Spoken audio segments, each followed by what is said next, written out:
ரிஷி மூலம்னு ஒரு படம் வந்தது. அந்த படத்தில் ஒரு பாட்டு வச்சுருப்பாங்க, நேரம் இது நேரம் இது. நேரம் தானே இது? என்ன நேரமா? எதுக்கான நேரமா? நெஞ்சில் ஒரு பாட்டெழுதும் நேரமா. என்ன வரி பாருங்க. கணவன் மனைவியும் கூடக்கூடிய அந்த ஒரு பொழுதுல பாட்டை கொண்டு வந்து ஊமையா வச்சான் சார் கண்ணதாசன். அடுத்த வரி வருது பாருங்க, இன்பம் என்னும் சொல் எழுத.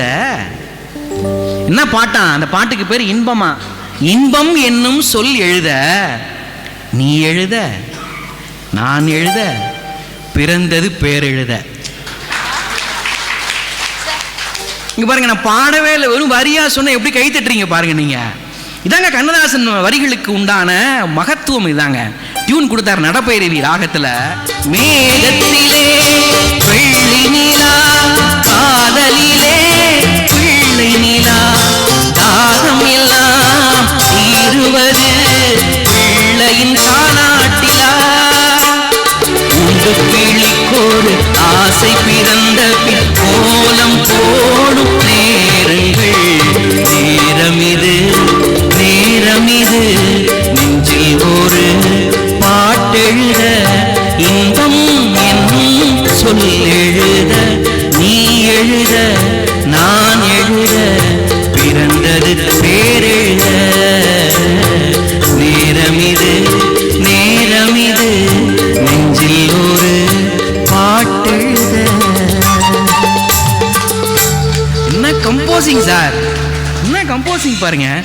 இன்பம் என்னும் சொல் எழுத, நீ எழுத நான் எழுத, பிறந்தது பேரு. பேருக்கு எந்த நோட்டு போறான் பாருங்க. நிஜமாகவே இந்த இடத்துல யாரை பாராட்டணும் தெரியுமா? இளையராஜா அவர்கள் இசையமைச்ச பிறகு எழுதப்பட்ட பாட்டு இந்த பாட்டு. கண்ணதாசன் எப்படி எழுதுகிறாரு பாருங்க. தாத்தா தாத்தா தாத்தா தாத்தா அப்படின்னு டியூன் கொடுத்துருப்பாரு இல்லையா? தாத்தா தாத்தா தாத்தா தாத்தா தாத்தா தாத்தா தாத்தா தாத்தா தாத்தா தாத்தா தாத்தா. அதுக்கு சொல்ல போட்டாரு பாருங்க. இன்பம் என்னும் சொல் எழுத, தாத்தா தாத்தா நீ எழுத நான் எழுத, தாத்தா பிறந்தது தாத்தா பேரெழுத. எப்படி பாருங்க, யோசிச்சு பாருங்க. ரெண்டு பேரும் அந்த நேரத்தில் எப்படி பேசியிருப்பாங்க, எப்படி கலந்துரையாடி இருப்பாங்க. அதெல்லாம் பதிவு பண்ணாமல் விட்டோமே சார் நாமெல்லாம்.